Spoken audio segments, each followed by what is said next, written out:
नमस्कार. आपण आत्ताच न्यूज यात्रा पाहायला सुरुवात केलेली आहे.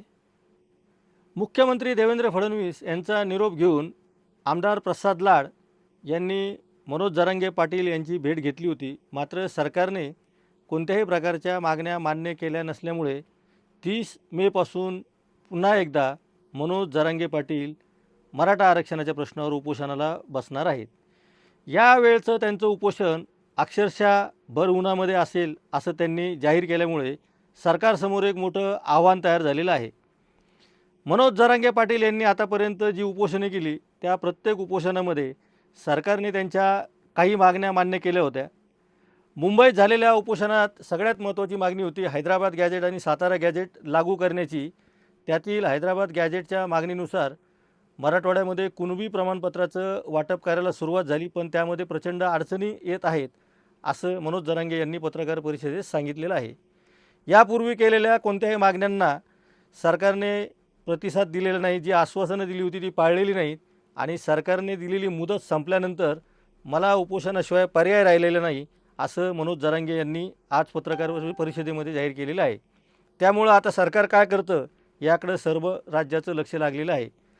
भर उन्हात मनोज जरांगे पाटील जर उपोषणाला बसले तर राज्यामध्ये एक वेगळी परिस्थिती निर्माण होऊ शकते. कारण मराठा आरक्षणाच्या प्रश्नावर जरांगे पाटील यांच्या मागं सरसावलेला जो तरुण आहे तो या सगळ्या निर्णयामुळे अस्वस्थ झालेला आहे.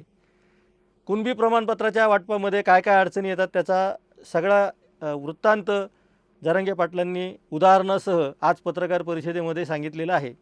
त्यांनी इतरही काही उदाहरणं दिलेली आहे आणि मुख्यमंत्री देवेंद्र फडणवीस यांना आम्ही कारण नसताना टार्गेट करत नाही, आम्ही टार्गेट करतो, पण कशामुळं करतो ते जरा समजून घ्या असंही त्यांनी सांगितलेलं आहे.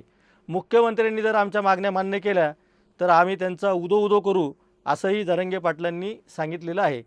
त्यामुळे प्रसाद लाड जर मुख्यमंत्री देवेंद्र फडणवीस यांची परवानगी घेऊन भेटायला आलेले होते तर मग भेट झाल्यानंतर त्यांनी मागच्या 2-3 दिवसामध्ये नेमकं काय केलं हा प्रश्न महाराष्ट्राला पडलेला आहे.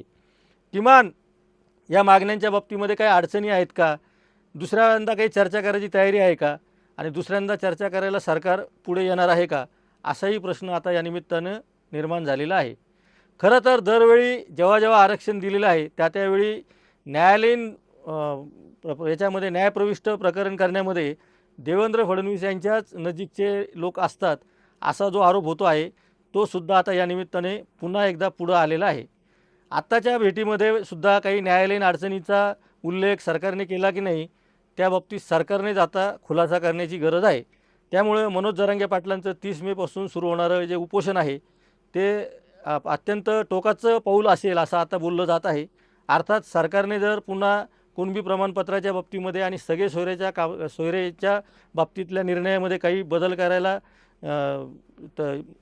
संमती दर्शवली तर मात्र उपोषण सुरू होण्यापूर्वी मागं घेतलं जाऊ शकतं अशी शक्यता काही जण वर्तवित आहेत. मात्र आत्ता तर मनोज जरांगे पाटलांच्या धनुष्यातून बाण सुटलेला आहे आणि ते माघार घेतील अशी काही शक्यता आता दिसत नाही. त्यामुळं येत्या काही तासामध्ये काय होतं, उद्या खास करून उद्याचा दिवस फार महत्त्वाचा आहे.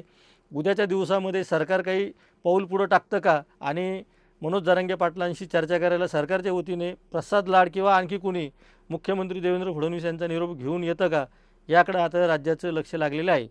आरक्षणाच्या प्रश्नावर मनोज जरांगे पाटलांनी मुंबईमध्ये ज्या मागण्या केल्या होत्या त्या सरकारने मान्य केल्यामुळं मुंबईतलं आंदोलन त्यांनी मागे घेतलेलं होतं हे आपल्या लक्षात असेलच. आता मात्र पुन्हा एकदा आंतरवाली सराटीमध्ये त्यांनी आपलं उपोषण करण्याचा निर्धार व्यक्त केलेला आहे आणि ते कुठलाही मंडप न टाकता स्वतः सावली न करता उपोषणाला बसणार आहे आणि हे आमरण उपोषण असणार आहे. त्यामुळं अन्न आणि पाण्याचा त्याग करून उन्हामध्ये उपोषणाला बसायची मनोज जरांगे पाटलांनी तयारी दर्शवली आहे आणि सरकारला आता तसा निरोप गेलेला आहे. पुढच्या 2 दिवसामध्ये सरकार काय पावलं टाकतं, विशेषतः सरकारमधील इतर 2 पक्ष आहेत, एक राष्ट्रवादी काँग्रेस पक्ष आणि शिवसेना एकनाथ शिंदेंचा पक्ष, हे 2 पक्ष काय करतात याकडे सुद्धा लक्ष लागलेलं आहे. आपल्याला माहीत असेल की एकनाथ शिंदे मुख्यमंत्री असताना त्यांनी या आरक्षणाच्या प्रश्नावर सुरू झालेलं पहिलं उपोषण आंतरवाली सराटीमध्ये स्वतः येऊन सोडलेलं होतं. त्यामुळं देवेंद्र फडणवीस आता काय करतात हे सुद्धा बघावं लागणार आहे. राजकारणाच्या सुद्धा बाबतीमध्ये मनोज जरांगे पाटलांनी काही विधानं केलेली आहेत अर्थात आत्ता आपण त्या विषयावर भाष्य करणार नाही, पण मुळामध्ये आरक्षणाच्या प्रश्नावर सरकार आणि मनोज जरांगे पाटलांमधील जो सुसंवाद होता तो कुठंतरी खंड झालेला आहे आणि दिलेली मुदत संपलेली आहे. मुदत दिल्यानंतर, मुदत संपल्यानंतर आम्ही 10वा महिना म्हणजे 29 मेला 10 महिने पूर्ण होत आहे याचाही उल्लेख त्यांनी आवर्जून केलेला आहे.